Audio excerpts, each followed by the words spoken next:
Okay, it's officially 6 o'clock to open the regular meeting of the Board of Trustees for August 22nd, 2023. Mr. Baker. Ms. Orch? Here. Mr. Unger? Here. Mr. Waller? Here. And Mr. Wetbach, is there a need for executive session? Yes, I would recommend that the board go into executive session in accordance with Ohio Revised Code, Section 121.22G2, to consider the purchase of property for public services, and in accordance with 121.22G1, to discuss appointment, employment, dismissal, discipline, and compensation of public employees. Yep. Okay. And I'd like to motion that Mr. Baker attend the executive session. And Tiffany Mays. Ms. Mays and Jared. Mr. Alley. And Jared. All right. All at different times, I believe. No, I think we're all in there together. Okay. I'll second Matt's motion to go into executive session. Ms. Orch? Yes. Mr. Unger? Yes. Mr. Waller? Yes. Okay. We'll be back at 7. Okay, Verizon time, officially 7 o'clock. Ms. Orch? Here. Mr. Unger? Here? Mr. Waller? Here. Mr. Solomon, anything to report? I would say, The voice from beyond. with respect to, I think, the evaluation of Mr. Wetbuck, I think there's something that we need to continue. Okay. So I believe would that be, is it the intent of the trustees to continue that evaluation until the next trustee meeting? That would be okay with I me. think we'd have to discuss that. I'm fine with it if I'm that's what fine you with the think. next meeting to evaluate. Yes, so I'll just make a motion that we continue the evaluation of Mr. Weckbach until the meeting of, help me out here, September. 12th? I think it's the 12th because there's also going to be a public Okay. meeting on it. I will second that. Ms. Orch? Yes. Mr. Unger? Yes. Mr. Waller? Yes. Okay, if that's it, then we can stand for the Pledge of Allegiance. I pledge allegiance to the flag of the United States of America and to the republic for which it stands, one nation, under God, indivisible, with liberty and justice for all. And for the moment of meditation, let our prayers go to the people in Maui that have been devastated. There's just so much rebuilding, and it's just horrifying what's going on there. So just keep them in our hearts and prayers.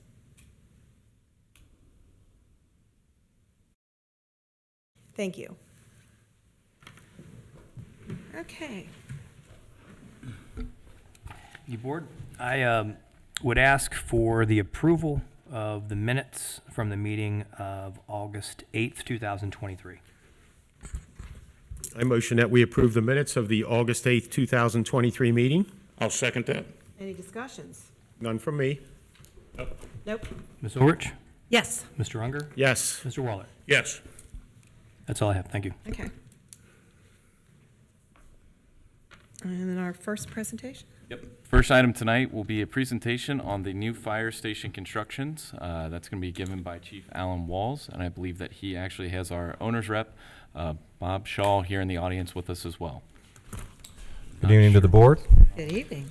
all of you in attendance, and those watching virtually.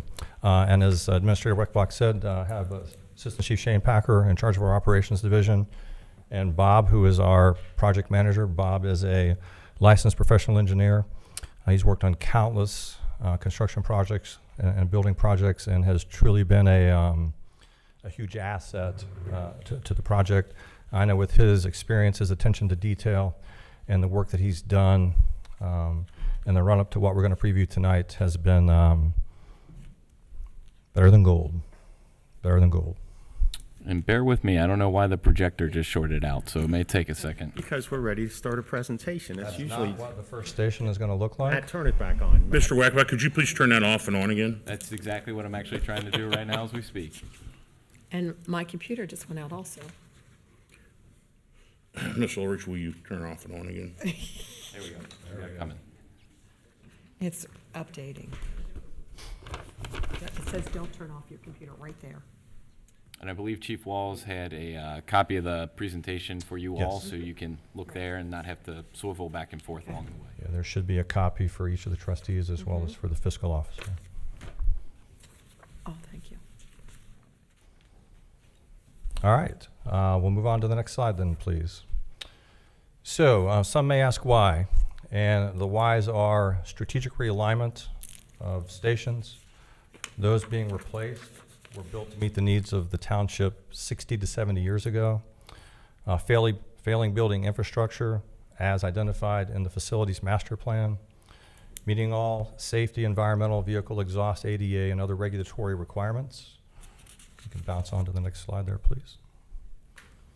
Enhancing our operations and improving efficiency, the increasingly diverse workforce that we have, best practices amongst firefighters and paramedics and technological advancements have changed, energy efficiency and land donation.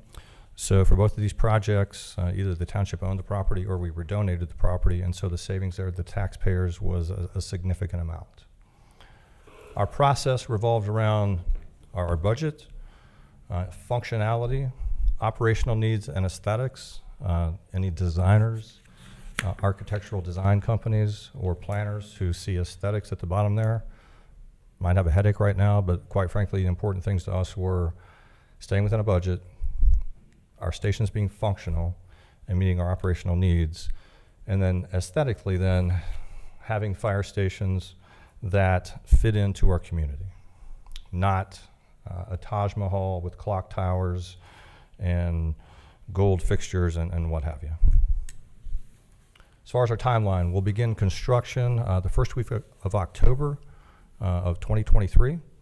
And by this time next year, we should be moved into both stations, one of which will be on Generation Drive and the other one on Clara Avenue. So Station 26. Station 26 will be sited at 8282 Clara Drive, which is immediately adjacent to Groesbeck Park. I'll let the administrator speak about the consent agreement with Phantom Fireworks and access to Colerain Avenue. Yep, so one key thing here, I'm going to see if I can get, so you can see my cursor. On this agenda, we're going to set a public hearing for September 12th to consider a consent decree. There's more details in the packet related to that exact case, but one of the key facets of that decree is that there's an opportunity for us to secure an easement through the back end of Pep Boys, along with a little bit of realignment at the front here that would provide our fire and EMS apparatus a direct shot out for northbound Colerain Avenue. So this would be for northbound only, but we took some time and we mapped the distances, and why this is so critical is this saves about 3 minutes of time from going around. So it's going to be a hugely beneficial impact, assuming that things are approved as we move along the way. And with the orientation of the station, it lines up almost perfectly to jut right out for emergency medical services. And I don't think I have to tell you all, but 3 minutes, especially if you're having a heart attack, is the difference sometimes between life and death. So that's huge. That's correct. And that access will be for emergency responses only, not for non-emergency responses. But in addition, if you look at Pippin Road and the Compton area, at times that's been seen as a bit of a Achilles heel for us. We should see an improvement in response time of about a minute to the Skyline Acres area. Next slide, please. So this will be the street side of Station 26. So if you were standing on Clara Avenue and looking east, this is the front of the building. This will be the northeast corner of Station 26 with the memorial that we have at Station 26 on Galbraith Road moved and in somewhat of a prominent location there near the flagpole. Kind of a general overview looking down from sort of the northeast. And a key here is I believe all those roofs are pitched at some degree. We did not want to have a flat roof on any of our That's correct. buildings. There was a great deal of discussion about flat roofs and imminent problems, so all of those angles are pitched to a degree. Kind of looking to the southwest there, on the southeast corner. Another angle there. We'll move over to Station 102. So as part of an agreement a few years ago with the industrial complex on Generation Drive, 3 acres was given to the township for the building of a fire station. Some may ask why there. In a nutshell, if you look at Station 102's response area, 80% of the population and 80% of the runs are here. The fire station is here. We bring that fire station down here, and now we can positively impact a greater number of residents, and in fact, we'll see a 750% increase in the number of residents and businesses that will reach within 4 minutes, but still have a response time of 4 to 6 minutes, either from Station 109 or from the new location of Station 102 to the Dunlap area. Kind of general view here. So looking at that photograph there, to the left is Speedway. To the bottom is the Colerain Town Center. Up to the right is the dental lab, which is off of Struble Road. For those that do or don't know, Generation Drive connects to State Route 27, as well as Struble Road. Kind of a general overview of how that station will be sited on that property. And something here just to note, because where we side things and the direction is important, and one of the things that we really evaluated here was the ability for staff to be able to get a restful night's sleep, and so that's why you see their bunk room and the actual living quarters on the eastern side of the property, knowing that Colerain Avenue on the western side of the property is probably a little busier and more traffic and more air brakes and different things like that. And for that, for lack of a better term, land grant, that expired. That wasn't a forever thing, right? That would have expired at the end of 2026. So this would be as if you were standing on Generation Drive looking to the south, the front of Station 102.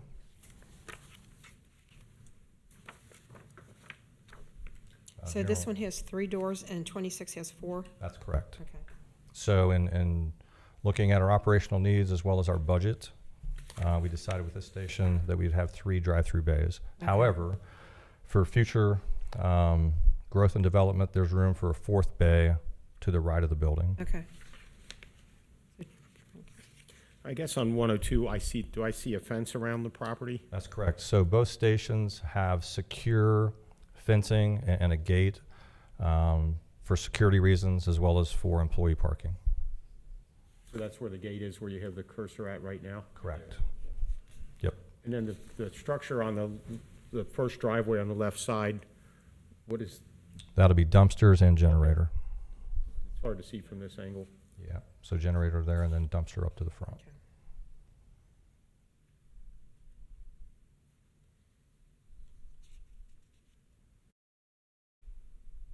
So the other nuance with these stations is, as you probably noticed as you were walking through, is they're very square, rectangular, and that was intentional to try to maximize on our efficiency for, different first responders to be able to get to their apparatus as fast as possible.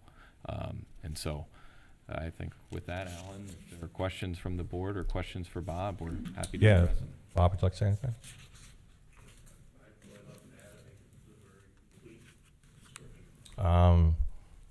Bob's very humble there. He has been just a huge asset to this entire project. And I think I can say, and I think Chief Packer would agree, that Bob holds Pepper Construction accountable. Likewise, he holds the design team accountable, and he leaves no stone unturned, be it the budget, Pepper Construction, or immersion design. Would that be fair to say? His humbleness shines through again. And just looking at this, I'm looking at 17 parking spaces plus 2 handicap spaces at 102. Is 17 the right? Yes, sir. That would, how many people are there at a time? So Station 102 will be built for 8, so there could be as many as 16 people in the morning during shift change. And then Station 26 is being built for 12. So basically, we're not building for yesterday or today. We're building for tomorrow and the future. So there should be adequate parking as well as public parking. And there's on the picture of 26, it looks like there's an area that is like a carport or shaded. Is that So the back of both buildings have that roof comes over, and then there's I don't want to call it a patio, but there's a covered area there for fitness as well as outside seating. Okay. Yeah, so where my cursor is right there, that's the back end of the fitness room. And then this is in theory the back end of the kitchen area. And so, just a covered area, a covered space. And so as far as the process, are the technical or the plans done and approved, or? They're at the 95% level. We just reviewed yesterday both of those plans. So the published drawings are 95%. And the designers have actually worked through, so they're further beyond that, and the 100% drawings will probably be available in the next several weeks. And so will they start before the 100% drawings are done, or is the grading and excavation plan done? It is. All the drawings are out for bid right now, and as soon as the bids come back around the end of August, they will be discerning those. The 100% drawings will be available shortly after that, and they will recheck their numbers, and then they will be ready to start and obtain permit. Okay. So you're looking at may breaking ground about October? Yeah. End of September, beginning End of October, September, yeah. okay. And I know I asked this half jokingly about a year ago, Chief. We've got a new fire truck somewhere out there in the offing. It does fit in the building, unlike Miami Township. It will absolutely positively fit. Okay. And it's really not funny what happened in Miami Township, but I don't want that to happen here. So let me dog that I asked you that question on. So, and I'm probably not being fair asking this question, but just for long-term planning purposes, the structure itself is expected to last. What's the life expectancy of the structure? With proper maintenance, you can expect that structure to last 50, 60, 70 years. Okay. And as far as, and we don't know what fire and EMS services are going to look like, but it seems like both have the potential, if things change in the delivery of services, that we don't need to go out and build a new one. We can update and, okay. And a point to talk about real quick. So both of those buildings are pre-engineered metal. They are not brick and mortar. And it's a number of conversations, cost savings with those two buildings as opposed to brick and mortar. We estimate it'd probably be $2 to $2.5 million. So even though they're pre-engineered metal buildings, we're looking at 60 to 70 years. In conversation with one of the project managers from Pepper, he said, I don't know why fire departments go with brick and mortar. Pre-engineered metal should be the way to go. And if you look at residential areas, one of the things that I've noticed is picked up are, I think they're called barn dominiums. Yep. And they're really popular, and like the roof is more durable and things like that. In the 102, was that a flat roof? You said everything was pitched. Was it flat over top the engine bays? It didn't. No, it had Okay. a little bit of slant to it. Okay. You can see it from Yeah, you there. can see it a little better in this one. Okay. Yeah, our chief concern was no flat roofs and likewise a minimum of penetrations through those roofs to prevent any kind of leakage. Because typically, and this is going to show my ignorance of construction, but I think for the most part, if you get the flat roofs, you're dealing with box gutters and you're dealing with a lot of headaches typically. It's just a different system totally. Okay. It's a little bit more than just box gutters, but it does have the water lay on the roof more than the situation we have. So there are pluses and minuses to both. Our metal standing seam roof with a slope, I think, is a superior solution for this project. And it's when we say prefabricated, it's not the prefab of even 10 years ago. It's amazing how much these have changed. And I mean, just doing with this with the firehouses, that's how I got interested in barn dominiums. And I'm like, these things are durable as heck, and they last. And I appreciate it. Thank you. So looking at Clara and then the proposed exit through the Pep Boys soon-to-be Phantom parking lot, and you might not know this, and this might be beyond what you're doing, is there some coordination with ODOT that they will allow us to modify the apron going on to 27? So that's part of the consent agreement, and it contemplates if ODOT doesn't allow changes to that curb cut, then there would be a slight knuckle that our emergency apparatus would have to deal with. So the easement piece is still Right, Still okay, there, but when just a any- truck actually goes out and that elevation drops a little bit, we'll be able to get out of there and make a right-hand turn and not. that is the intent and the plan, assuming ODOT signs off on everything. Yes. And then as far as going out on Clara, which is takes you out on the Galbraith, which is a county road, that's probably an easier adjustment if there needs to be a light there or flashing light.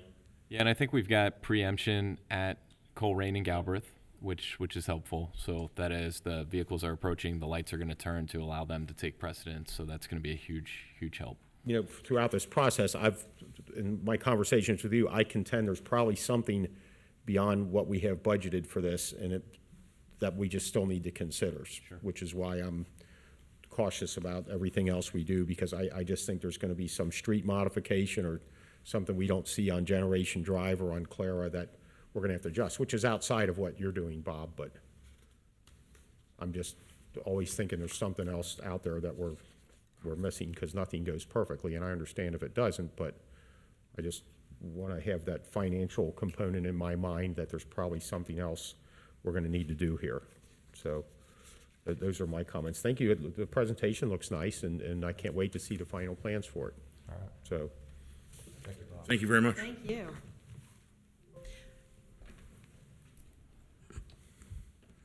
All right, board. I think the next item on the agenda is a public hearing for zoning case ZA 2023-10.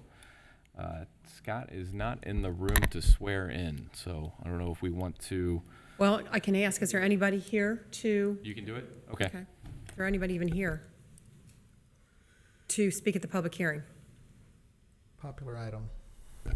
If that's the case, I would recommend that you all open and close the public hearing, and then David, maybe we have you introduce the item later on in the agenda. Okay, I'm going to motion to open the public hearing for zoning commission case ZA 223-10, text amendment to Article 5 of the zoning resolution, Ray violation and penalties.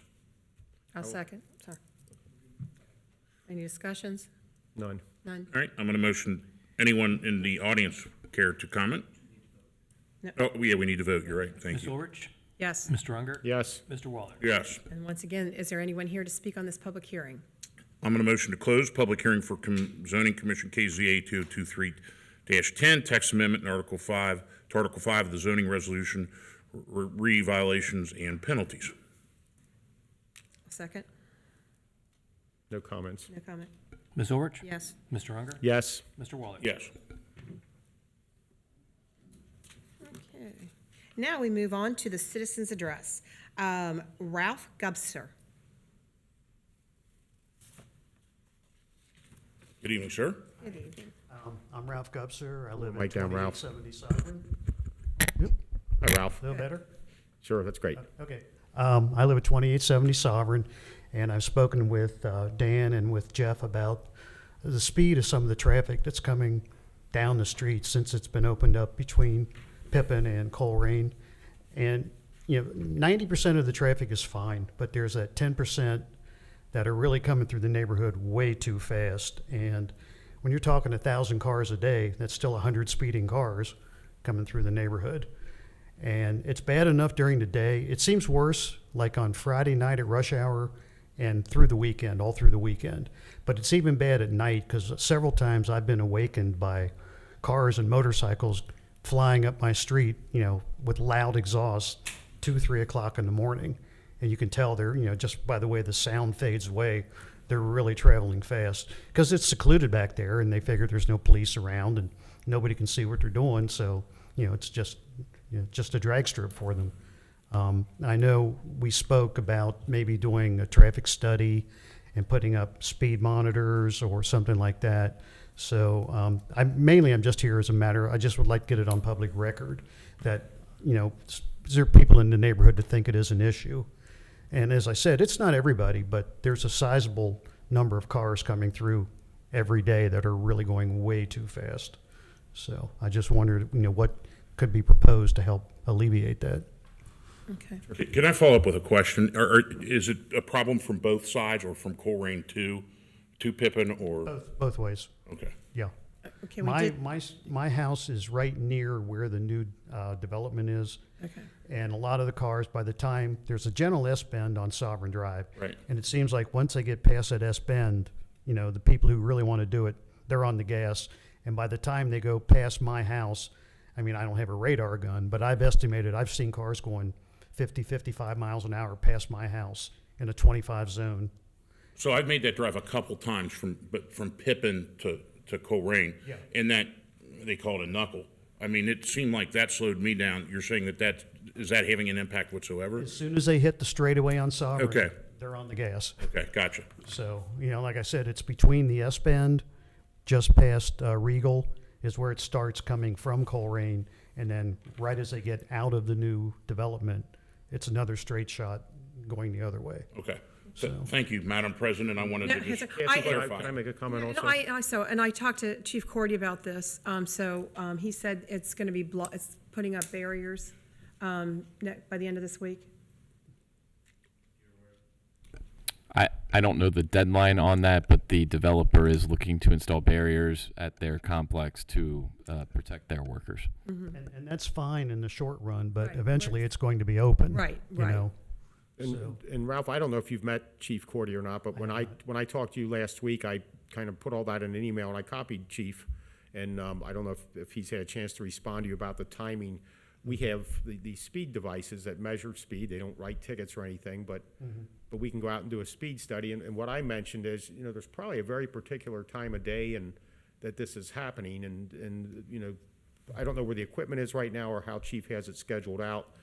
But just so everybody else in the audience knows that you and I had that conversation and hopefully as the equipment becomes available. And I think what we've discovered is it's generally 2 or 3 people that are just completely above the law that go flying through there. And if the speed limit's 35, it's amazing how many are going, it's 25. well, whatever it is. If it's 25, it's amazing how many are going 26, but the 3 of them that are going 48 really stand out to you, so. Yeah, and like I said, I know I've seen cars going past my house in excess of 50 miles an hour. Sure, and we don't want that, and I'm sure that the chief will address that, so. Yeah. I was going to ask another question. I know we spoke briefly about the speed cushions. Is that a viable alternative if it really does prove that there is a problem with this? There is a process for that, and I think Jeff was going to describe that to you, and actually, somebody in the back of the room might know something about it too, so. Well, real quickly, I mean, the construction trucks, you know, are kind of pounding the street anyway. So eventually, I guess when that construction is done, the street's going to have to be repaved, and that would seem to me to be the perfect time, if that's going to be implemented, it'd be the Sure. perfect time to do it. Did you want to make a comment? The projector is very frustrating right now because it keeps blinking on and off. But no, our speed cushions and any type of traffic intervention, we always start with the traffic study. So that's usually the first step in any of those processes. So, yep. We've done those a number of places, on Hanley Road and on Blue Rock and other places that I asked for, and I'm sure the other trustees have. I know they had them on Gaines for a while where people were jumping that hill over there, and I mean it's great information for our PD to have, and if we find out the kind of days that it's going, we'll put somebody over there just at that time of day, and it does seem to help. Yeah. I was surprised to see, as we went back to school, speed cushions on Glenway. That Yes, kind of they very recently did that. and they're Yeah, trying to- that really, I was like, wow. I mean, because What part of Glenway was that on? in Lower Price Hill by Quebec, and Okay. yeah, Okay. I was shocked when I saw that actually because it's such a busy road. If you don't know this about Matt, he teaches over at a big Purple High School over there. Well, I used to go to the Big Purple High School. Oh, Yeah, go Panther. I knew I liked him for some reason. Thank you. Okay. Yeah, so, but I appreciate your time when you spoke with me, both of you, the other day on the phone, because, you know, Feel free to call me back for updates, or any of us for that matter, yeah. so. So if, you know, that could be addressed sometime, you know, I would really appreciate it, and so would the other neighbors, and that's really all I have to say. Thank you, Ralph. All right, Yeah. thank you. Okay, Brian Swafford? And just given the technology issues, I will not have the clock up there, but it will make that dinging noise when it hits the 5-minute mark. Good evening, sir. Hi, Brian. Brian Swafford, owner operator, Big Bear Barbecue. Oh, yeah. I'm back. I'm here to ask you guys, the board, to put in a plan or motion to get the zones changed. So right now, food trucks can only operate in the B1 zones, and B1s are all the way in the a couple of them are in the outskirts of Colerain Township, and then there's other ones right at White Oak Garden, which they have gates. When they close, the gates are closed, so you can't pull in there.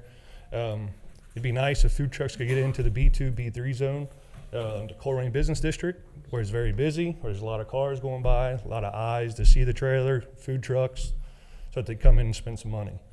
When starting out as a food truck, you don't have a lot of money, you don't get on TV, you can't run a commercial or an ad, so social media is the best way, or people driving by, seeing it, stopping in and trying. So like I said, right now I'm in a B2, B3, but I'm not allowed to operate in a B2. I spoke with zoning a couple times. They said it was rushed a little bit to get the plan in there, but there was no reason why it couldn't be changed. So I don't know, I feel like it's a good move. Like I said, the B2, B3 is the Colerain Business District. It's very busy. B1 is it's out. It's a couple of the neighborhoods. It's not necessarily the safest, and then the other ones it just doesn't make much sense at all. So your actual request is? So get in and change, put a motion in for food trucks to be able to operate in B2, B3 zones. Okay.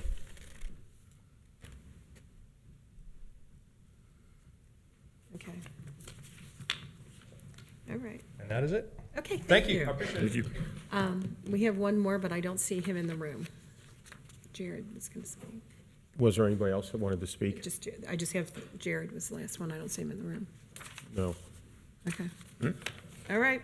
That concludes citizens' address. Now we go to administrative reports. Yes, and I think the only administrative report tonight is from Assistant Administrator Mays. And I know that she's going to have some assistance from Helen at some point as well, so without teasing too much information. Good evening again. Can I make fun? Just one. Did anybody bring the pickleball belt? The police or the fire? Is the belt in the room? Okay, just double checking.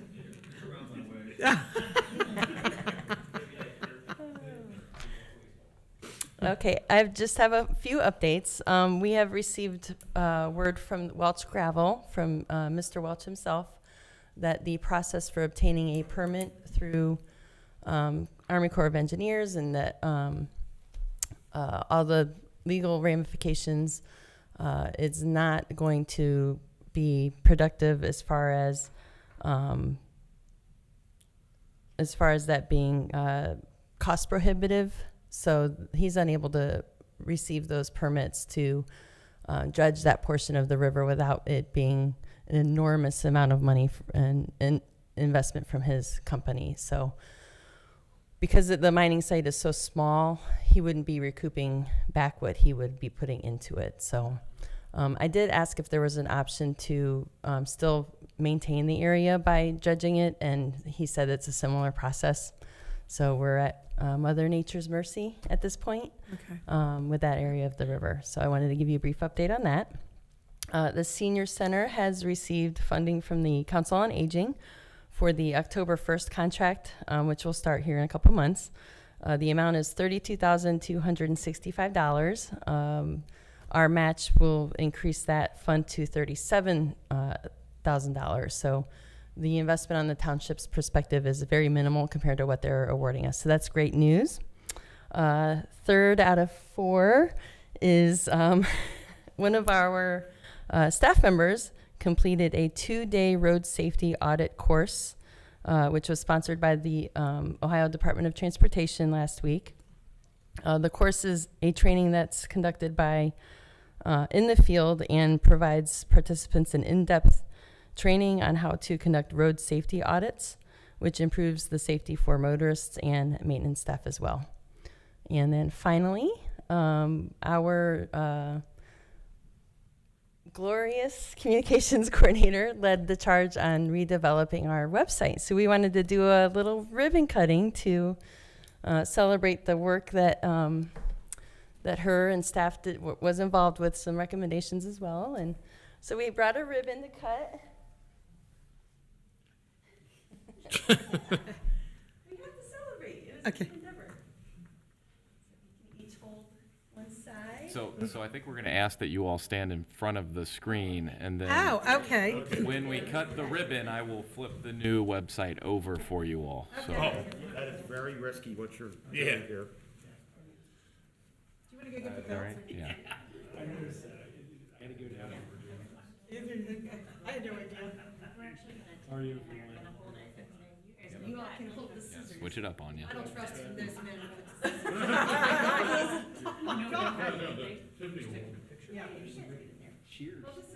Yes. And of course, the, there we go. Jump rope. Okay, are we gonna get with it? Oh, no, it does. Woo! Oh, shoot, it wasn't on there yet? Right. Gosh darn, thank you. And now we're going to try to fumble through this with the projector flashing in and out as we go along. What was really neat about this process, Helen and Tiffany and the team dug in, and what they really wanted to focus on are what pages that folks are visiting and how long they're visiting. So we kind of reformatted some of the buttons that we have on the web page, and those are the top 6 most requested or visited pages on the website. So again, like I said, it would flow so much smoother if the screen would work with us today. But When you get a chance, go out and explore yourself. yes, that's a I'm good just way to on look it now because my complete went All right. blank again. There are quite a few upgrades to the website that you'll notice. One of the components, because of our variety of residents that live in Colerain and visit Colerain, we do have a Google Translate option. So now, for instance, our Nepalese community can go on there and translate the Awesome. page. And we were told by our school superintendent that there's somewhere in the upwards of 60 plus languages that are spoken in our school district. So that'll be a big help to our residents and visitors. Besides it looking aesthetically pleasing, I think you'll find the upgrades very nice and soothing to the eye and easy to navigate. That's all from my administrative report. Thank you. Thank you. And I believe that is the only administrative report for the evening. Okay. So trustee report, who wants to go first? Go ahead. Sure. Mr. I can never pronounce his last name, Gubsing, Ralph. He has left, but left the building. But I know that we're working on the traffic calming on Sovereign. I've driven back there at least a half a dozen times in the last 2 weeks. I think they only have one, if I recall, one. Just the model is up, and it may not even be all the way up. And then I think they're started on another, and the lots are subdivided. So that's something. If it's a problem now, it's certainly going to be a problem as these things to develop. And I forgot your name, Big Bear. Barbecue. Ryan? Ryan Swafford. Brian, that is something that a number of citizens have contacted me about, and that's something that we can have that discussion with zoning. It's not something that's gonna, and I don't know what the other two think about it, and I don't have the data for myself, but that's something that would take a period of time to go through. But you're not the first person to contact me, and in fact, when someone else did contact me about this, I'm like, look, you need to. If you're for it, if you want this expanded, you need to let trustees and administration and people know. So thank you for coming and representing a lot of people in doing so. Just a reminder, I guess for everybody now, high school football season's back in session, which means I guess school's in session. and I've heard horror stories of people. In the past, driving around stop buses and stuff, and I mean, look, if your schedule's that tight that you have to jump the sidewalk to pass a stop bus sign, then you might want to think about redesigning that schedule. It bothers me to no extent to hear that we're putting children in danger, and I'm a nerd. It's the coolest thing for me to, when I drive to school, to see everybody out at the bus stop getting ready with all their new backpacks and stuff. Let's keep them safe, please, and let's support them in their educational progress. And the last thing that I have to say is just kind of a reminder that a lot has come in front of this board in the last year and a half, especially. I think it's important to have an undergirding ideology, and my ideology is I'm really looking towards a long time horizon future. So a lot of these decisions, I think, people think that we make by the just fly by the seat of our pants. This week alone, I've talked to four other township trustees about an issue. I've talked to 2 lawyers about the same issue. Sorry, 3 if you include Scott, he's a lawyer too. And it's something that I think I hope people realize, even though we may not please you with the decision that we have all the time, and that's the nature of this. The more decisions I make, the more people I'm going to alienate. That's just math, how it works. But I think I speak for the other 2 as well. There's a lot of thought, and I find myself sometimes. I had a decision earlier in the week, and I remember I told Jeff, I said, I'll let you know by 1, because my lunch at school was 12:30 to 1, and from 12:30 to 1, I went in the chapel and just reflected and prayed about it, and felt good about a decision afterwards. So I guess my plug for us, look, we may be wrong. We may decide completely, you're like, I don't like them. But it's a decision that we all take seriously when we make these things. And we've had a couple really high-profile ones the last couple of weeks, and I just wanted to put that out there to say that it's we don't flip a coin over it.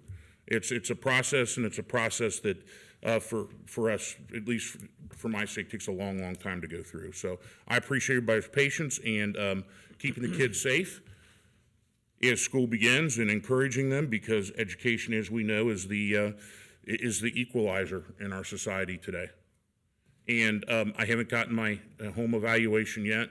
I guess I'm in the last group to get it, and we shall see what will happen with that. My brother got his today. I didn't get mine. And that's my report. Okay. And I thank you, President Ulrich. The people that have gotten them, they are way up, the home values. I've talked to a person today, their house was valued at $305, and that was the value existing, and right now it's valued at about $410. I mean, it's gone up 25%, and they were very concerned about it. The food trucks, I did stop by. You weren't open. So, I realize you can't be open all the time, but I did stop by, and it looks like you have a nice little setup there, and I'm certainly interested in that process. I think it gives a sense of community. I think, especially if you're permitted and everything and doing things the right way, I think they're a good thing. My wife and I have been married for a long time, and I'm going to give a little plug for a local business. She was interested in getting some new furniture, and if you go down Colerain Avenue, way back in a parking lot that's empty a lot of the times, there's a furniture fair store. And I don't know if anybody has been in there recently or not. I was in there Sunday with my wife, and that is the nicest store with just a huge, well-stocked selection. So when you're out looking to buy, why not shop in Colerain and stop in there and like I said, we've been married a long time. We've been in our current house for 20 years, and it was just time to update something. And while I can sit up here and make decisions, this is my world, and I don't get that same benefit at home. So you lost some moths out of your wallet. But I'm pleased with what ended up happening, and we have a really nice, and I know there's plenty of other furniture businesses here too, and I know they're great. I was very impressed with the selection down there and the salesman. I did get I always advertise my phone number, which is 404-3057, but I did get an interesting phone call from somebody who's not in Colerain Township that was complaining about or telling me about a dog that is tied up out in the hot sun with no water, and she was afraid to make a phone call, and I ended up calling Cincinnati Animal Control, which is what SPCA is called now. And the number down there is 541-7387. And, you know, with the weather we're having, whether it's the heat of August or the cold and chill of December, if you're going to have animals outside, be there with them and make sure they have food and water and shade and shelter. And the way this person described this to me, it was pretty bad. And I actually just made that call this afternoon, and a guy named Jeff, which there's a lot of Jeffs around, but this one's down at Cincinnati Animal Control. He said he would get it handled. Thank you for coming tonight, Ralph, although you've left. We have a marvelous system here of getting our meetings out to people, and it is Waycross Community Media, and I've known of them for a long time, and the president of a very small staff over there is a guy named Chip Berquist, and Chip is moving on into retirement, into his golden years, and they went through a process with their board, and they have come up with a new executive director, and we actually have her here locked in that back room, and it's Dana Gagnon. Yay, Dana. And I just wanted to congratulate Dana. She does great work, and now she is going to be the executive director of Waycross, and I'm very proud of her. And I think that having these meetings televised and online is absolutely critical, and I know we get a lot of viewers, and it's your chance to know what's going on in the township, not just here, but our zoning meetings, our community activities. They also do a lot of activities for the school district, and tune in Waycross sometime. It's better than any other programming that's on TV. And unlike Hollywood, the writers at Waycross are not on strike. We give them a lot of free material to put out there, and sometimes it's the Matt show, and sometimes it's the Kathy show. Never mind. But I just wanted to congratulate Dana. I'm super proud of her. Recently, I heard on the news that Ohio has a recovery board for the distribution of the opioid settlements, and that it has probably more members that can be effective. I think it's a 29-member board, but I did get an email from a resident who suggested that we lobby to put somebody on that board, and I know we've gotten some small settlement dollars, and I didn't know if you had a comment on that or not. So I had sent a follow-up to said resident today, but long story short, there are multiple pots of funds coming from this settlement. There's some direct funding to us, which in 2022, I believe, was about $12,000. Right, I remember discussing that. And that's a 10-year payment. And then there are some funds that are being distributed at a regional level. Hamilton County, in and of itself, is Region 2. The county, therefore, was charged with the process, and they set up their own board. When you look at their board and who they have listed out as members, they've got things like different health commissioners, different council members from different communities. Unfortunately, and this is what I stated to the resident, there's only one seat for a trustee, and so I would imagine that will be appointed probably by the Hamilton County Township Association, and that will just be one member, not necessarily a member from each community. So in terms of our ability to have an impact and an influence, the critical piece is going to be working with those various partners and those various individuals that do get seated onto that board, so that we can have a say in how those funds are distributed. And I am the appointee from the Township Association to the Convention Facilities Authority, so maybe if that's the process, maybe I'll make a phone call and see if one of the other trustees is interested in being on that board. We did get a complaint about 3 weeks ago about a pretty bad dip in the road over on Philnall, and I want to thank our Public Works Department for addressing that resident who's hearing these cars slap over that dip, and we did get some mix over there and made a temporary repair, so thank you to our Public Works Department. And then thank you, Mr. Weckbach. We've talked about what's going on Cornwall, and I think you're on the path to addressing that with some tall grass and then another house over there that is becoming an issue. So I appreciate the time, Kathy. And No problem. There was about a dozen teams in the pickleball tournament. Where did your team end up? If there was a last place, we probably would have finished last. So we Okay. did very poorly.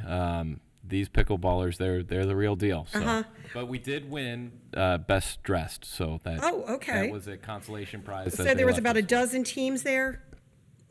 Yes. And the weather did, I was going to go, but then the weather looked really iffy, but you got it all in. Yeah, the weather did have an impact, but because of where we held the facility, we were able to transition the tournament inside, and so we were able to finish without any problems and without any injuries that I'm aware of. So Okay. it's even better.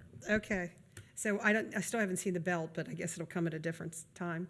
But other big news in the township, Fox 19, WCPO covered the partnership between U.S. Health Air Care Mobile Care and Fire Department. They trained our firefighters to get hands-on experience with medical helicopters, how to quickly and efficiently load patients. So was that a big success, Chief? Cool. So good PR for us. And tonight is our first night of the Citizens Police Academy, and there's still room for the sign up for the Fire Academy, correct? Yes, he's not listening to me. Okay, still some time for that if anybody wants to. The last movie of our summer season is showing this Friday at Colerain Park. The movie is Family Camp, and it starts at 8:30 p.m. with kids karaoke games and with the movie beginning at dusk, okay? And the recycling day is coming up on September 23rd. This year, Goodwill will be there to help recycle gently used items like clothing, bicycles, dishes, sports equipment, and again, Saturday, September 23rd. And Matt also mentioned, please, school is back in session. Be leery of crosswalks, kids on the corners. And another shout out for the police is the police and firefighters were stationed across the school districts this year. Monday morning, welcome back the youngest residents to our schools. Police and fire were giving out high fives and fist bumps to kids returning to school this year at Taylor, Pleasant Run, Struble, Colerain, and as well as Pleasant Run and Colerain Middle Schools. So wonderful avenue of building positive relationships with our youth. So just a lot of good things happening in Colerain Township this week and last. I'm good. So we go on to new business. Yes, and the first items tonight will be presented from the Police Department by Chief Ed Cordy. Did Mr. Solomon, did you want to, new business? You said- I'll wait till after the consent Okay. items. Because I just knew you said that after executive. Sorry, Chief. Good evening. Good evening. Item A, I have the resolution declaring nuisance and ordering abatement. This resolution allows for the removal of uncontrolled vegetation and or refuge at the following properties: 8331 Chestwood Drive, 2620 Cornwall Drive, 2721 Cranbrook Drive, 2820 Geraldine Drive, 3427 Oak Meadow Lane, 10149 Pottinger Road, 3410 Redskin Drive, and 2715 West Galbraith Road. Recommend adoption of the resolution. I'll motion to declare nuisance and order abatement for the property addresses that Chief just provided. I'll second it. Any discussions? None from me. None. Ms. Orr? Yes. Mr. Unger? Yes. Mr. Waller? Yes. Thank you. Item B, resolution declaring a junk motor vehicle at 2733 Roosevelt Avenue. There's actually two vehicles at this property, the first being a 2011 silver Buick LaCrosse, and the second is a 2007 yellow Pontiac G5. Recommend adoption of the resolution. I'll motion to pass a resolution declaring a junk motor vehicle on 2733 Roosevelt Avenue, one of two vehicles as provided. I will second it, but one of two vehicles, please clarify that. I'm sorry.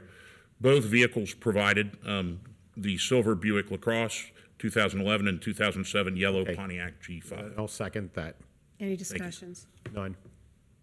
Ms. Orr? Yes. Mr. Unger? Yes. Mr. Waller? Yes. Item C, resolution declaring a junk motor vehicle at 10800 Invictus Circle. There's actually three at this property. They must like geoprisms. First one being a 1998 red geoprism. Second one, 1998 black geoprism.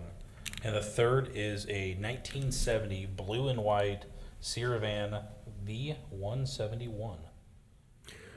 Recommend adoption of the resolution. I motion that we approve adopt the resolution declaring three vehicles located at 10,800 Invicta Circle as described by Chief Cordy. I'll second that. Discussion? None. Ms. Orr? Yes. Mr. Unger? Yes. Mr. Waller? Yes. I'm looking up what a Siri Van Visa. Yeah, I believe, it looks V171. like it's a boat. It's a boat, yeah. So does that need to change anything that we just said? Junk vehicle. All right, cool. Item D, motion to authorize the township administrator to enter into a capital lease for police cruisers. Rationale, as part of the ongoing fleet replacement program, the police department is seeking to enter into a capital lease agreement with Huntington Bank. This lease would allow the police department to acquire and equip 8 cruisers. The cost of these cruisers and related equipment is $584,555.05. $52,987.05 of that expense is to interest over a 5-year term. The annual lease payment is $116,911.01. The payment schedule is attached to as Exhibit B. This lease functions as a traditional car loan, except for that it's for multiple vehicles, and the initial lease payment, which will be made at closing, is part of the financing. At the end of the term, the township would retain title for the cruisers. Just if you would for a second here about this topic, I know we have talked about this at length in the past. The police department is in the position we are. As in 2017, we started this lease program. At the time, we needed to do this because we were trying to extend our levy as far as we can possibly go. We've cycled through one entire 5-year lease, and we're entering into this. If we enter into this one, we will be going through it again. So we've been going through this now for 6 years in a row. We've completely paid off the 2017. We're still paying off the 18, 19, 20, 21, 22. This would be the 22, or I'm sorry, the 23. I think I said that wrong. We have 5 payments this year. The point being is, for us to get out of this lease program in this model, we would need to have a substantial amount of money, capital at hand, to be able to pull us out of that, to be able to make these purchases every year and not have any sort of lease payment. I could run the numbers for you if you would like, but we're somewhere in the neighborhood north of $1.2 million out of pocket to be able to pull us out of this lease program that we've been well established into for the last 5 years. Since I was in front of you last, I learned recently the problem with the Ford Explorers and the 2023 models. I'm not sure if anybody has seen this through the reports, but there are thousands and thousands of the 2023 Ford Explorer models that are being held by the federal government that is not letting Ford to move forward with these products because there's shortings in the wiring for the backup cameras. So the Ford models will not be coming out anytime soon. That's why we would typically be ordering the vehicles right now at this point. There's something that's going on with the actual vehicle make and model for the 2023 year that's causing a lot of problems. So our avenue moving forward is either a Tahoe or a different Tahoe of something of that sort. Again, this model is not ideal with a capital lease, but we're fairly married to it at this point unless we free up a substantial amount of capital. Is there any questions or anything I can? How does this, at a recent meeting, we approved the possible purchase of 8 Chevrolet vehicles from a dealership that had bid on them. Is this the same 8 vehicles? This is the same 8 vehicles. This is just allowing us to enter into the lease agreement with Huntington Bank for those 8 vehicles. Okay, and when we discussed that, you mentioned they may or may not eventually be available, or what would, if this passes tonight, when would these be available for us? They're available right now. And you would have to take them and have them outfitted with the police equipment? If we move forward with this, it'll let Mr. Weckbach enter into the agreement. He'll sign the documents with Huntington Bank. They'll wire the Chevrolet dealership the money, and we could have them as early as probably within 2 weeks. Right, and I think when I talked to you about this a month ago, we would just have them delivered for $400 a piece rather than send people. That is out correct. there. Yep. That way they've taken the liability of getting them on the ground here in Colerain. Fewer miles on the vehicle and all that too. Correct. And not paying 8 guys to run up there and get them. So, okay, yes, so this is the same 8 vehicles that we talked about. Okay, that was my question. Thank you. Any discussion? Nope. Yep, okay. No. I motion that we would, I'm on the page after that. I motion that we would approve Authorize the township. authorize the township to enter into this agreement with Huntington Bank. I'll second. Discussion. None. Ms. Orich? Yes. Mr. Unger? Yes. Mr. Waller? Yes. Anything for me before I sit down? We'll wait till you sit down. I will, if I can, for just 1 second. We spoke with Lieutenant Hain. Speed signs are going to be going up And we're hoping to get a couple days worth of data on Sovereign before it Okay. gets closed off. But Great. And you you. might have heard in the discussion earlier, the builder is probably the east half of that street is not a dedicated street yet, and the builder's probably gonna close it off. So those folks in Sovereign who have been using it to get out to Pippin, are they gonna drive around the barricades, or how does that work, or it's not really our business? From what I understand, the barricades, it's not going to be passable. So they're putting concrete barricades there. Shipping container, concrete barriers. So you'll be out peeling cars off the concrete barriers. Hope not. We'll see. Okay, well, yeah, just thank you for taking care of Mr. Grubser. He wanted to bring this up, and I copied you last week, and it sounds like it's on deck. So great, thank you. Thank you. Thank you. All right, the next items are going to be presented by Assistant Administrator Tiffany Mays.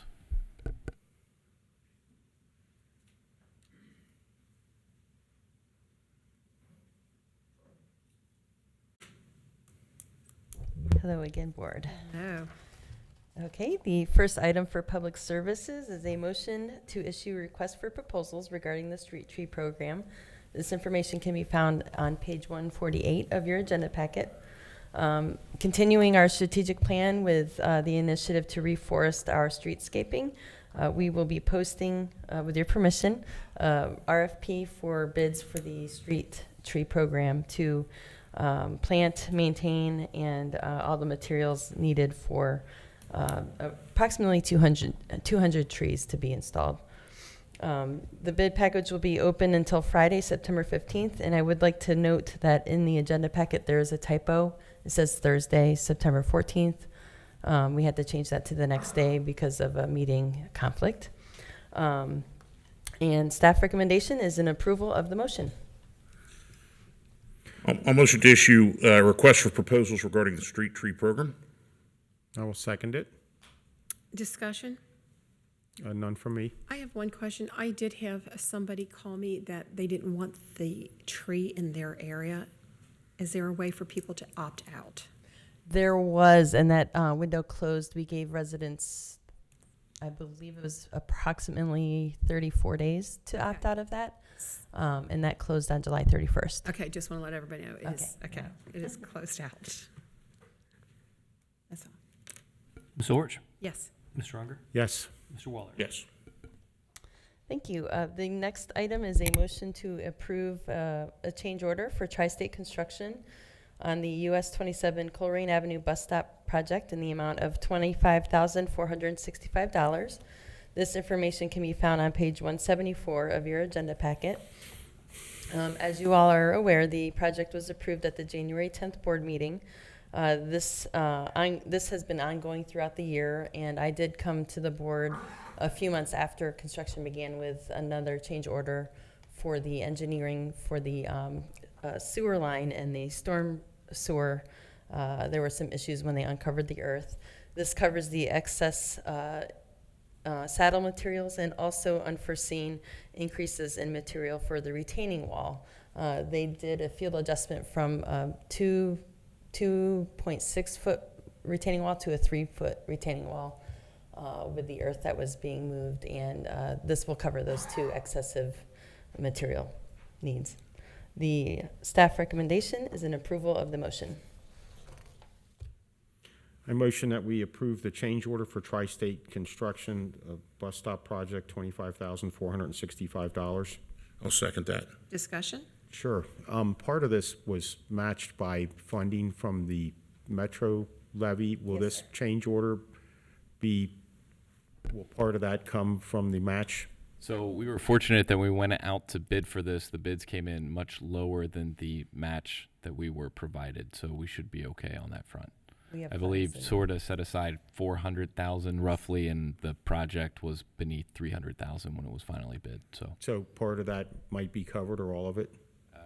part to all, yes, just depending on, I think we have a 50% match requirement, so part. But there's also, as part of that project, there were 4 bus bays contemplated, 2 of which are in the southern corridor, which will be part of the ODOT project that will start next year. So that's where there are additional dollars dedicated to that, which would cover some of the overruns. That's fine. Thank you. I did see them bring all the brick or the block in for the retaining wall in front of the Honey Baked Ham, so finally it's nicely cleared up. It didn't really jam up Colerain Avenue that much. It really did a nice job. Yeah. Any other? No, nothing. Okay, Ms. Orich? yes. Mr. Unger? Yes. Mr. Waller? Yes. Thank you.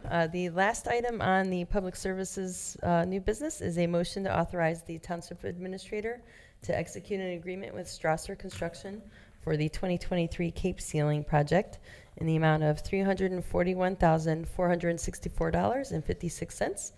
The items on this subject can be found on page 177 of your packet. Several streets within the township were proposed for this Cape Sealing project. This will substantially increase their lifespan. We are looking at, in total, about 49,000 square yards of roadway.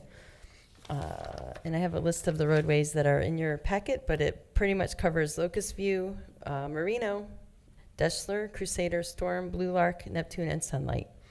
Strasser Construction is part of the ODOT Cooperative Purchasing Program under ODOT Contract 101G as in Gamma.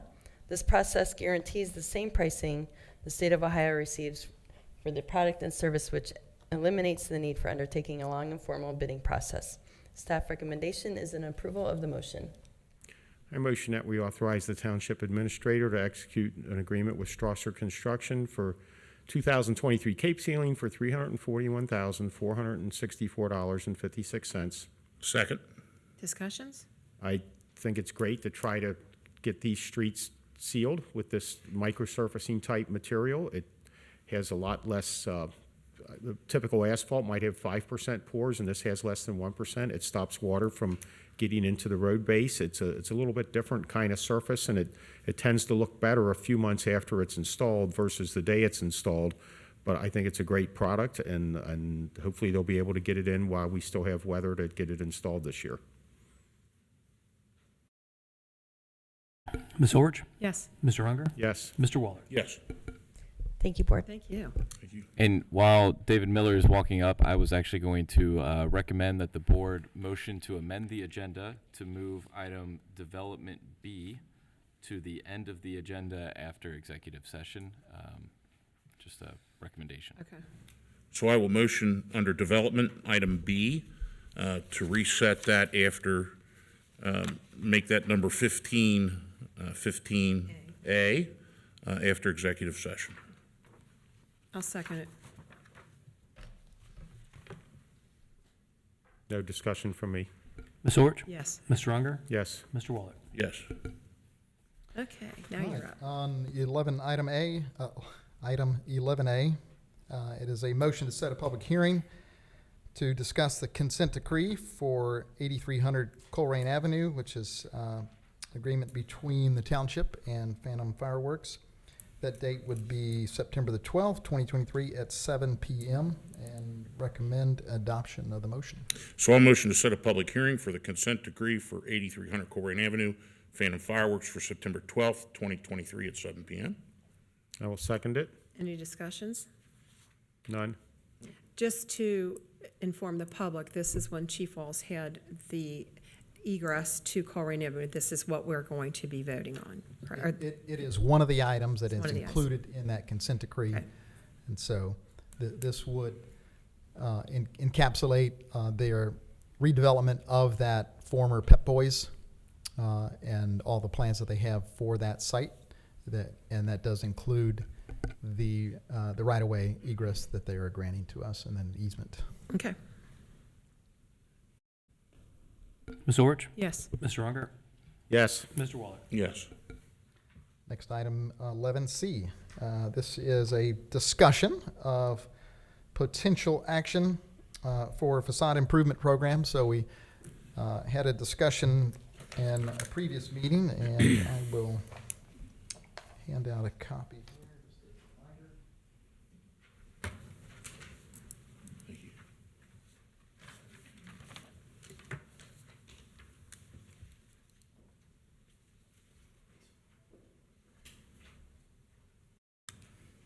So the reminder being that to be eligible to use the Community Development Block Grant funds that we had set aside for matching grants on the facade improvement program for our businesses, The applicant addresses must be in low to moderate income population tract of 50% or greater.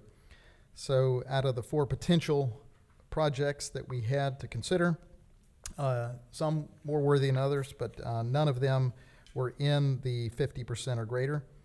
So options that we have before us would be, again, to discuss the potential for how we might use the CDBG funds that we have and possibly replace those grants to help those businesses there in the township. So remind me, this is just a discussion, but remind me, what was the amount that we had set aside for this? So we had $55,000 in grant money from CDBG funds. Of that, we were proposing to fund up to dollar for dollar, 50% up to a $12,000 project. And so max available to a business was $6,000. And the total budget was 55K. Yes. Yeah, and so part of the conversation tonight is really to figure out, do we want to consider moving forward with a similar type of program, understanding that the limits of CDBG are going to impact our ability to actually award these grants? And if so, we do have some options to consider with other projects that we maybe were considering to maybe offset some of those dollars. But at the end of the day, really one of the big picture questions here is this a program that we think is viable to move forward with in a different lens or in a different way? So when does this money sunset? The Community Development Block Grant Funds, they do a 3-year cycle, 2020 to 2023, but I think, or 2021 to 2023, but I believe those are federal years. And federal CDBG actually starts in March, so it's a very wonky calendar. But I think we've got adequate timing to use those dollars or repurpose them if we need to. Okay, so you're talking, if we don't use them, we lose them March 2024. For the most part. And that's used, not Appropriated, right? Or not? Used. But for me, at this point, my preference is to just hold on to this for now, and just kind of keep our powder dry and not spend it, knowing that we have a deadline that we need to meet. And I would like the board to consider that 2 of these businesses, I know Grace of India was open for a couple months when they were shut down with the COVID, and it's really hard to make an investment and then have the state of Ohio shut down your investment because it's so hard to recover. I mean, people go, well, they were allowed to open back up. And I'm like, yeah, they missed 5 months worth of mortgage payments, and they were paying insurance and all these other costs. And that would probably go for Richie's Chicken also. And if the match is, so I guess the proposal would be, let's say Grace of India wanted to, and I have no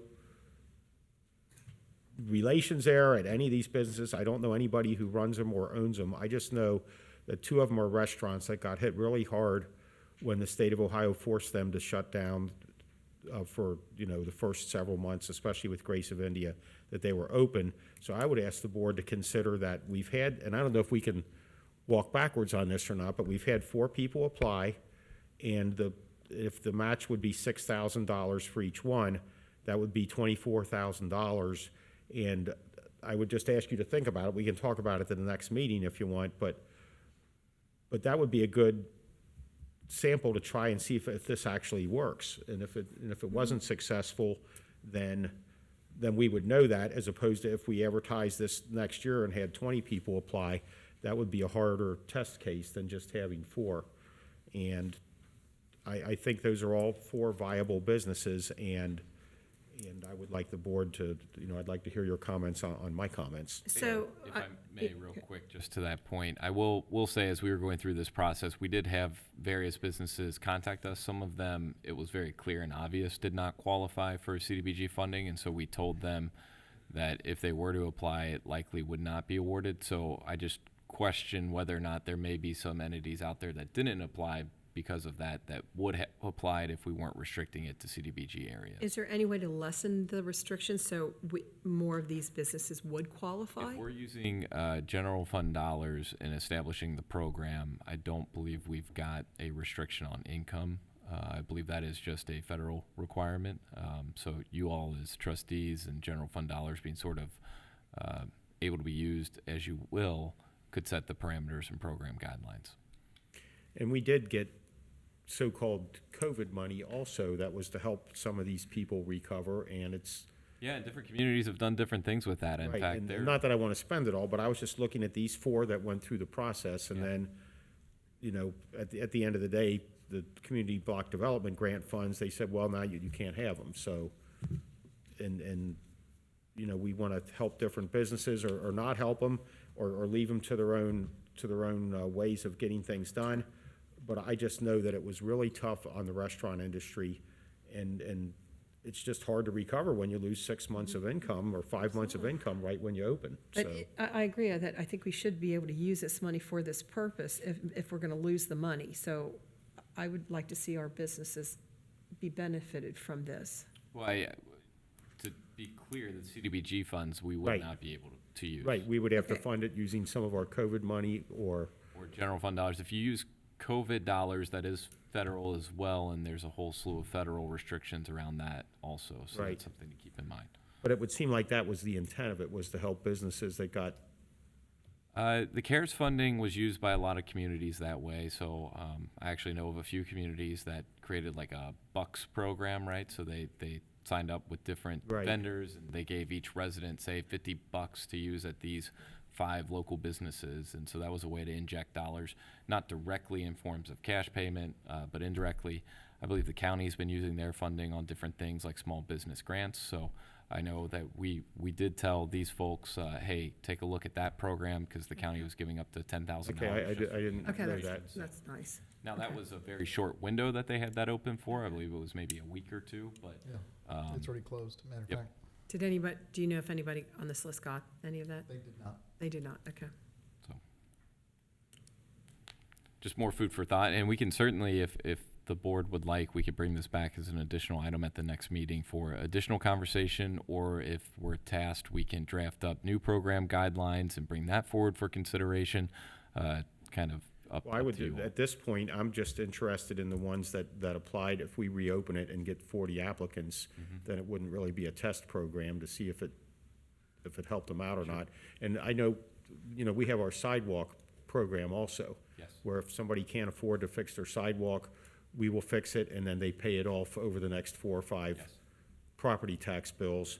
I wonder if there's some way where we could, and it wouldn't be free money, we would just help these businesses out, and with the understanding that you're not going to sell your business in the next 3 to 5 years, you're going to pay us back on your property tax bills, that type of thing. And I'm certainly not in the business of giving away money. It's just Yeah, and folks got I've hit been a part pretty of hard. communities that have done things like that, where it's, you know, either abating of taxes or it's loan grant type of programs.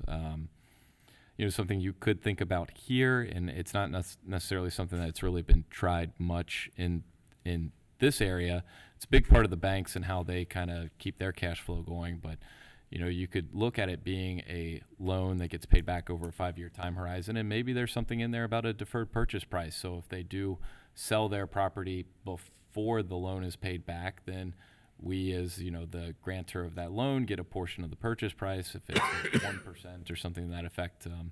So these are all things that we could consider if we wanted to move forward and rethink the program holistically. But you know, whether or not folks are interested in a zero interest loan or not, I don't know that answer. I don't know if they applied just because it was sure. And I don't want to But, get big with it. I'm just talking about the 4 people that got to this point in the application process. And I don't know if that'd be illegal for us to, That's what I was gonna say. I was just gonna defer to we have Scott to on whether reopen or it not if we could change the reopen program. it or not. So I have to say this, that I believe that would be patently unfair after we told certain companies they can't apply. Which is And, new information to me. yeah, and I don't know who they are. And you're right, Mr. Unger, this can be used for sidewalks, street improvement, streetscapes. If we were to provide those grants now, it would be general fund spending, which is, I think, a separate discussion. At this point, and we can have that discussion, but at this point, the CDBG money is, if we can't go forward on these 4 businesses with that, right? Correct. Right, so it's what do we do with this, and I'm saying let's take a look at this and think about it. We don't need to give you an answer today. Maybe something will pop up. There's a lot of, look, parks, recreational facilities, development of open space areas or facilities intended primarily for recreational use. I mean, we just put in a dog park. I mean, would that have qualified? I don't know. I mean, you take your dogs to the dog park. It seems like we could have a use of this that we don't need to do it right away, that we can wait and find out something that will reduce maybe the general fund burden or something. And we could certainly try to time things so that if it were contemplated as part of the 2024 budget, then if we could get timing right, could be activated and enacted within those first couple months of the year. Now that certainly creates a time crunch on all of us. I know the county starts to then beat on our head a little bit because they want the money out the door so they can keep with their compliance and what have you. But I get that. I just want to. I don't want to spend it to spend it. I want to spend it for value on something that. Understood. Yeah. Yeah, we I agree just- with that. I just looked at that list of 4, and I thought 2 of those guys got really hammered. Right. Well, I'm sure that. No fault of their own. I'm sure that they all did. I mean, I think of my friend I visited every day for the UPS store, the box store up in Groesbeck, and that had a big impact on his business too, and he took no federal money. So, yeah, I know it's a tough situation. So for me, for what it's worth, I say we spitball it and try to come up with something that will reduce the general fund burden on something. Oh, I appreciate the discussion, both of you. Thank you. Thank you. Okay. so to clarify, no action at this point on behalf of the board. Thank you. Yeah, and that said, to those watching at home, we never get a chance to talk about these things except when we're sitting here. So I wasn't sure where the other 2 were going to be on it. So thank you. So I guess what I was driving at, and I didn't overtly say, is there anything that is in the general fund that this CDBG money would cover? Is there any capital projects in the general fund that would cover, relieve that general fund obligation?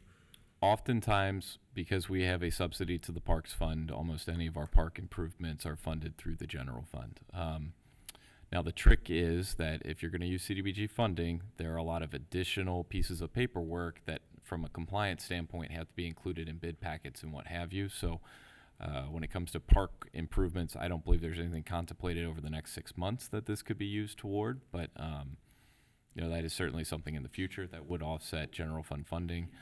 We also pay for our streets out of the general fund. There's $1 million that we put toward the road program, and that is an eligible use. There are some communities that put all of their CDBG funding solely to roads, roads and sidewalks and things like that.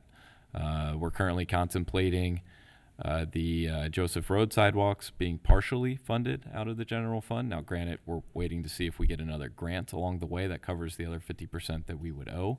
But if that doesn't come to fruition, that would be another eligible use, is the construction of sidewalks. So there are some layers in there that would free up cash to then put to a different program. So I guess my point, and I'm only one of 3, would be, and we have some time, but I don't want to wait forever and lose it. In the next couple of months, if we find something that we contemplate that is going to be a general fund that we can use the CDBG money for, let's talk about that. Staff can take a hard look at it and bring forward a recommendation. And if Mr. Unger says, no, I want to use it for the sidewalk, then we'll have that discussion too, because I know that CDBG does provide some assistance for people that can't afford the sidewalk upgrades. And that's how we got our sidewalk replacement program kicked off several years ago, was with that as the front money for it, and then those folks are steadily paying us back. Yeah, absolutely. So I think the answer is not, we don't want to go forward with it. The answer for me is, well, I want to pay for something we already have a general fund. If not, I want to pay for an infrastructure improvement that we're going to have to pay for anyway. Okay. And that's one of 3, so. Okay.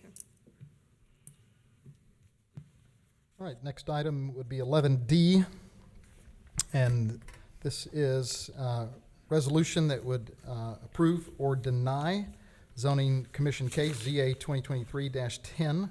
It's a text amendment to Article 5 of our zoning resolution regarding violations and penalties. And so just quick background on it. Our zoning administrator requested consideration before the zoning commission, gave them two different options. They chose option 2, but background is in 2014, our planning and zoning department was given guidance to amend our zoning resolution in order to have a violation placed on the Hamilton County Municipal Court's housing docket. So a zoning resolution had to clarify that any violation was a criminal, minor, misdemeanor offense. And so in 2014, a text amendment was proposed and passed to add the word minor, but omitted the word criminal to the zoning resolution. This text amendment was approved by the Board of Trustees in Resolution 1-15. So fast forward to August 2022. Staff met with the judge that's assigned to the Hamilton County Municipal Court housing docket and was asking steps to achieve a higher success rate with regard to compliance with our zoning resolution. It's been a challenge. The board has addressed this in a couple of ways recently, but in this particular area, the judge's response was that the primary hindrance was limited the penalty that could be imposed by the court due to the violation being classified solely as a minor misdemeanor. So staff proposed the zoning text amendment in order to alleviate the restriction that exists upon the municipal court in adjudicating the violations. And so zoning commission was presented on July 18th this year, those two options. Number one, the first option was to remove minor and add criminal. Second option would do that as well, remove minor, add criminal, and then expand the list and definitions of liable persons, penalties, including fines, jail time for property violations. Zoning Commission again voted 5-0 to recommend option 2. So that is before you today to approve or deny the resolution before you that has been recommended by the Zoning Commission. Okay, Jared? Sure, go ahead. Thank Thank you very much, Ms. Ulrich. Jared Allen, I guess zoning administrator for Colerain Township at the moment. I was looking through the packet online. Mr. Weckbach, the packet from page 4 to page 105, covering that. I did not see the modifications that the Zoning Commission had added, and then we presented to the Zoning Commission just last week, 1 week ago today in this room. So that is on those modifications. page 11 through 14 is what I believe is the option 2. Option 2 is, but they made modifications to that. I did not have a copy of that, so that was not included in the Copy packet. now. Would the board like a copy of the modifications that were approved? Sure. Yes.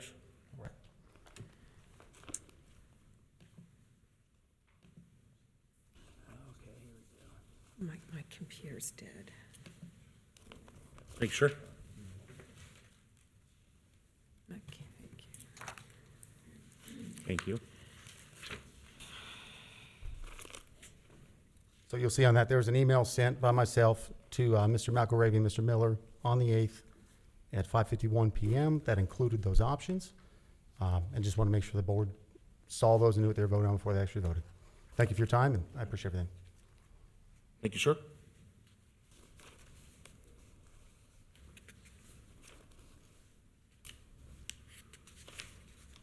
So is this not in what's on the agenda, these modifications? I do not believe so. The items that I had to include, I pulled the existing staff report that was on the Zoning Commission packet that is in the public hearing. And we did not have, I personally did not have that, so it was not. So what's on here is not complete?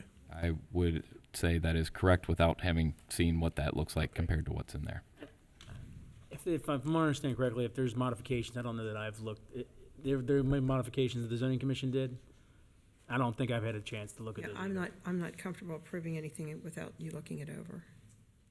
And I think there's still, what, 21 days, Jared? Is that from, and was it on August 8th? When was the zoning commission meeting?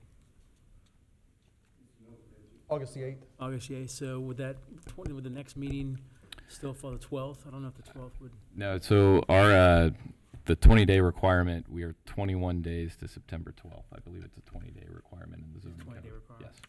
Yes. If this is not complete, or there's a suspect that it's not complete, I'm going to motion that we would if I want to deny it, then would I motion that we deny the zoning commission case 2023-10? Deny the text amendment. Text amendment Okay. to Article 5 of the zoning resolution, reason violations and penalties.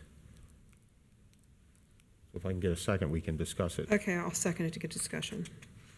It sounds like it's not complete or reviewed. We can also, I mean, it doesn't, and we can revisit this, obviously, after we get some research and look what they would have done. Okay. Then we can take other steps. If it's not, if there's a reason that there's a feeling that it's not complete, that would be how I'm going to treat it. So there's a lot of things in here that I like. There's some things that I'm worried about, which makes me want to have you look at it. Procedurally, how do you bring it back then?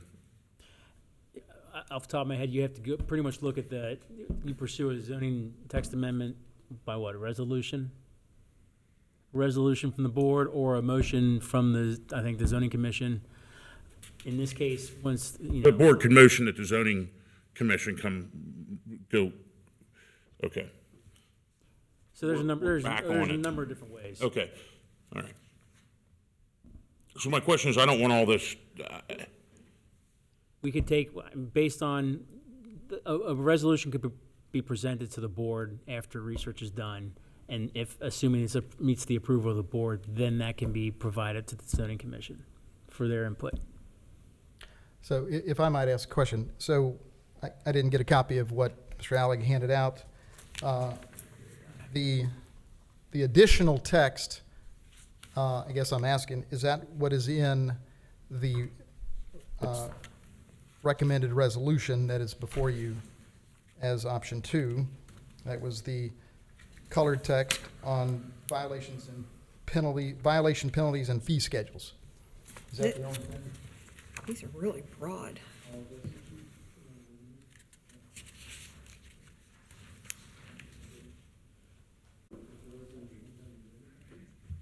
What is, This is not on the online agenda, but it was provided to the trustees. Cool, excellent. Okay, so this is the same thing you gave them? That's correct, yes. Okay, so this is, So you do have, Yeah. what he gave you, you already had. right.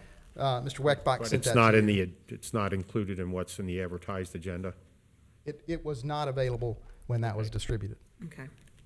Okay, well, but if we vote it up or down, it can come back? All the blue section, is that, I have that agenda. I don't think it's. No, if it's not been looked at by, I have no other Yeah. discussion. it's everything that's in blue.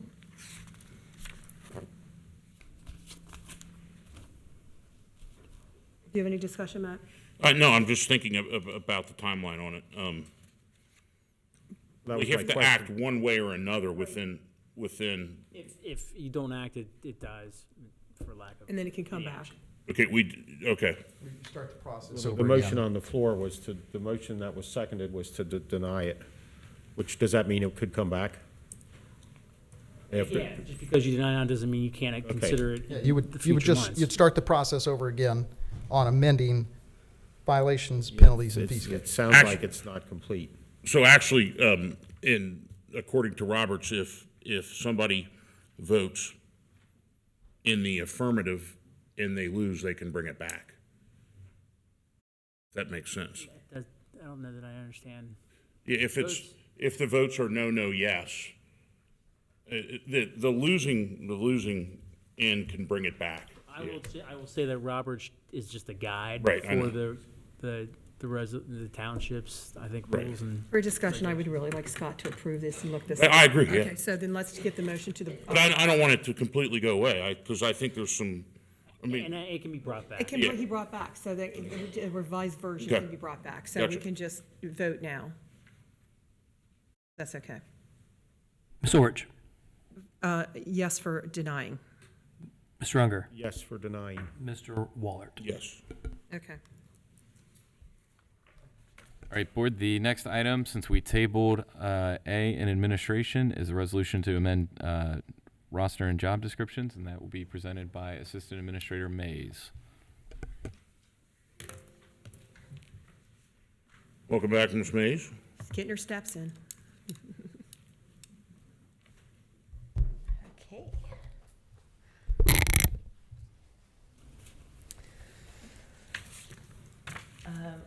This next item is a resolution to amend the roster and job descriptions. This information can be found on page 188 of your agenda packet. Staff has completed the process of reviewing all of the job descriptions within the organization to make improvements, corrections, and updates as it pertains to the duties and assignments of the employees. The attached job descriptions and roster are amended to reflect current practices and operations of the township. Staff recommendation is an approval of the resolution. I'll motion to authorize the amending of the roster and job descriptions as provided in the meeting packet. I will second it. Discussion.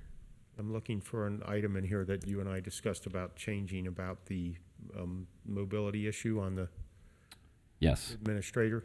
Yes, so it speaks to reasonable accommodations in all the job descriptions. As an aside, real quick though, I did want to give a special shout out to Tiffany for all the hard work that she did on this, because when you look at the number of job descriptions here, I mean, there's quite a few, and working with all of our department directors to make sure that they were taking a hard look at these, getting them up to speed, correcting for issues like you're describing here, Mr. Unger, to make sure that they are up to date and compliant, and even working with some of our unions on these. There's one of our unions, it actually requires that any change to the job description has to be agreed to in equal parts and worked on in equal parts by staff and union reps, which is not the easiest feat in the world. So special shout out and kudos to her. Tiffany, I think if you happen to know off the top of your head where, it's under work environment, Dan, it's the second sentence there. Paragraph after. I want to echo his sentiment, because when I read that, I went, oh, that was a terrific amount of work. Kudos to you. Good job. Thank you. And then for a little bit of history of this, realizing you haven't been here that long, prior to 2018, I don't believe we had this kind of collection of job descriptions, and I think it's critical that we would have it so people know what the expectations are for any given position. Some of them were typewritten still, so they've come a long way since where they were. And so, Dan, that clause about if somebody were to have a disability, it says reasonable accommodations may be made to enable individuals with disabilities to perform the essential job functions. And that's kind of for office folks. I mean, obviously, if there's other. Yeah, and I think positions that that exists in require- other roles as Right. well, because you can't anticipate every potential disability that may or may not require some reasonable accommodation. I may No, speak I am- as a human resources function that for my role, that's very important, even at the police officer level, that is in there. Right. Because they could have a hearing issue, but they could still be a police officer. And a critical piece of this is that if an employee does feel that they need a reasonable accommodation, is to notify either HR or someone in their chain of command, and then we will start that process. And that said, we welcome any applicants for any position. No, I again, thank you so much for the hard work and putting this together, and I'm proud of the job we do with the job descriptions and have done since I've been here, and updating them, and salary bands and everything that we do for each one of these positions is fantastic. And no other comments? Ms. Orich? Yes. Mr. Unger? Yes. Mr. Waller? Yes. Thank you, Board. All right, and the last item of new business will be presented by Assistant Administrator McElravy.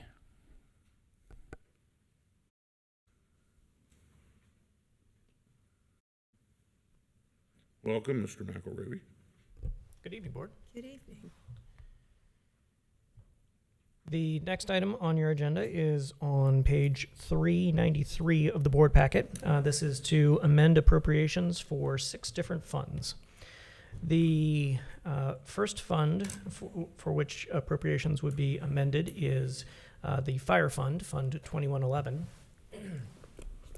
And this would allow for the acceptance of 2 grants. Great news.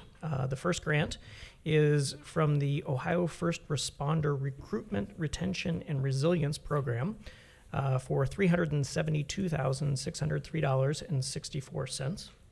And the second grant is for up to $20,000 that would be used to acquire an ambulance, cover a portion of the cost to pay for an ambulance.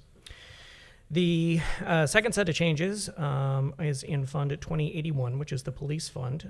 Most of this was referenced earlier when we were talking about the cruiser leases. But the increase in appropriations is for a total of $761,479.01.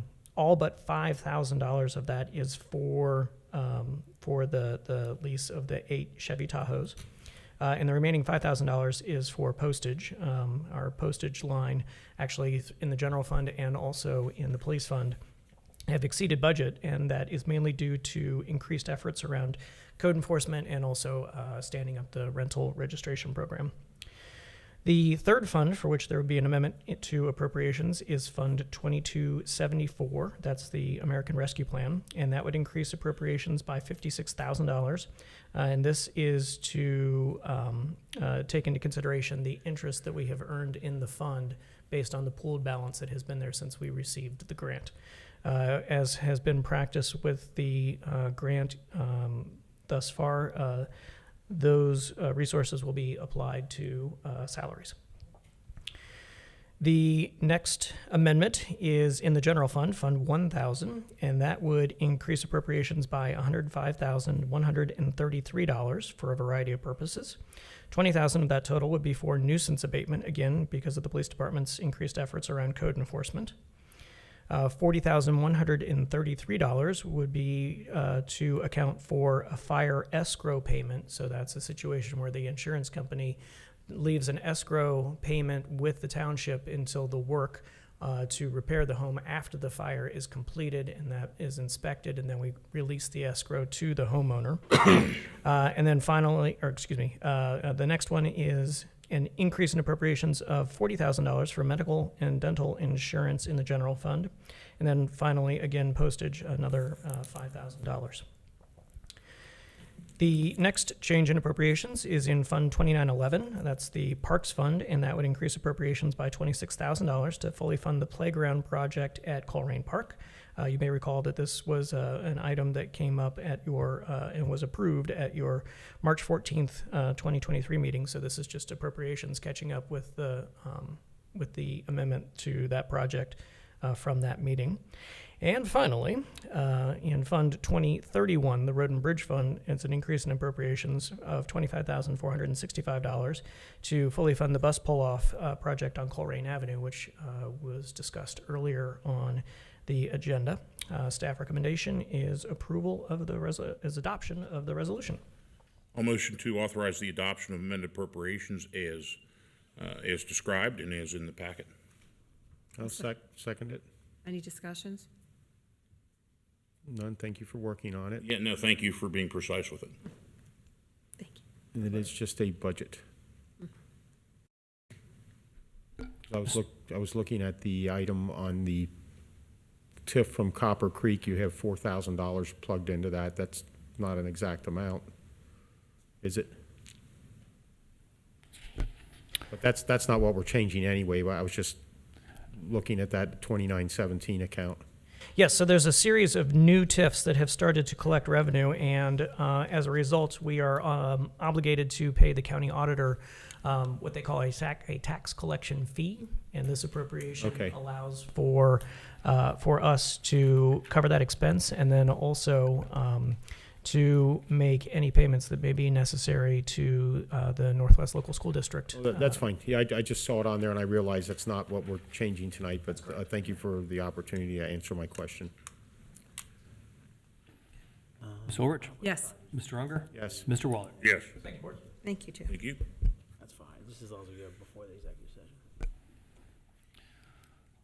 All right, board. So next on the agenda is the consent items, which I will read for you all, which is a promotion of a full-time firefighter, that is Charles Graham, at $20.86 per hour, a new hire of a school safety officer, William Nastold Sr., at $35 per hour, a new hire of a police officer, Anthony Hatcher, who's actually coming back to us, at $40.38 per hour, a new hire of a police officer, Larry J. Cox, at $37.50 per hour, and a contract with Zix for Office 365 licenses.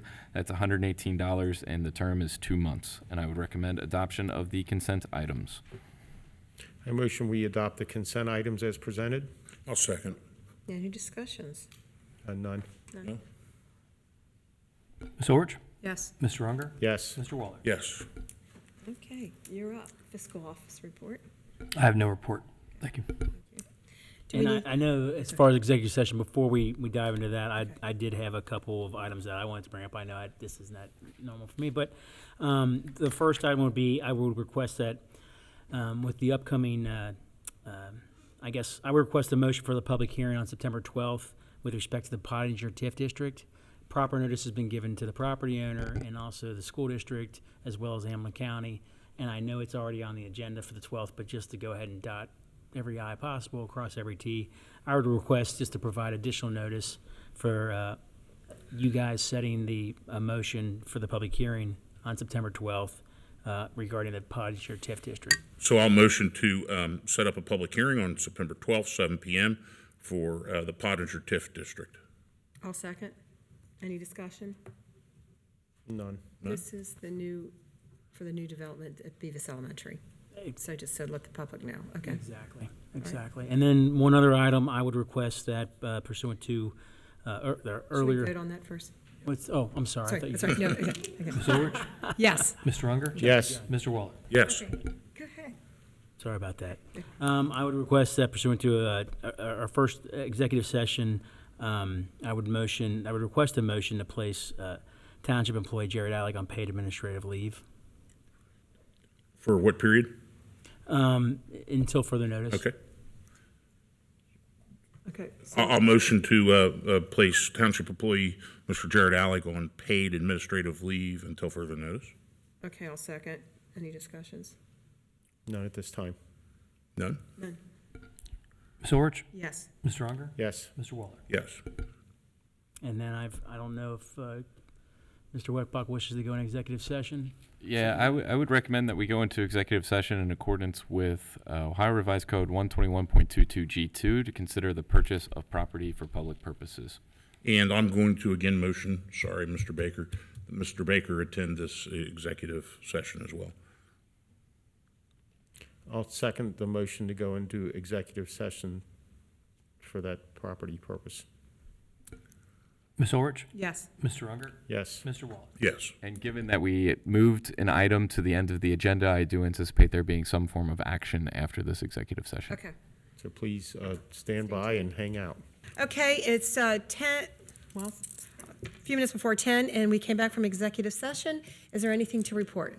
As we noted earlier in the meeting, we still have one agenda item left, which would be a motion to authorize the Township Administrator to enter into an agreement with the Port Authority for strategic property acquisitions.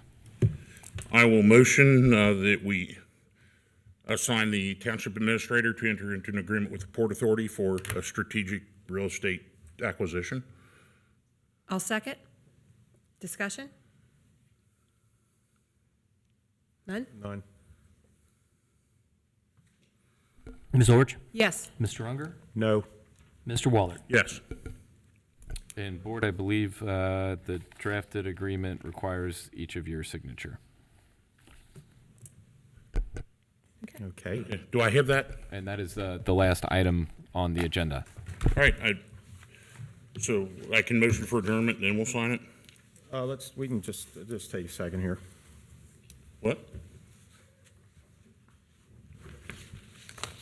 Today is The 22nd of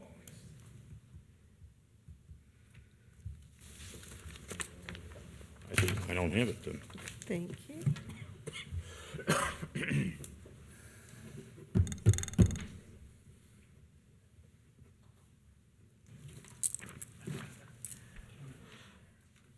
What is it just sign the back page here? Where your name is.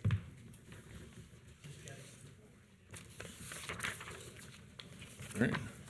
Okay, do you want a motion? Fiscal officer needs to sign the back. Okay. Now,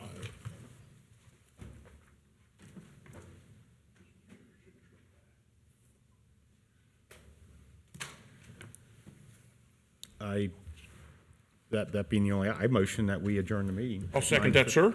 9:52 PM. Ms. Orich? Yes. Mr. Unger? Yes. Mr. Wallace? Yes. Okay, meeting is adjourned at 10:51. 9:52. I can't read, I don't have my glasses on. 9:52 9:52, let the PM. record state 9:52. There it goes, now it came up.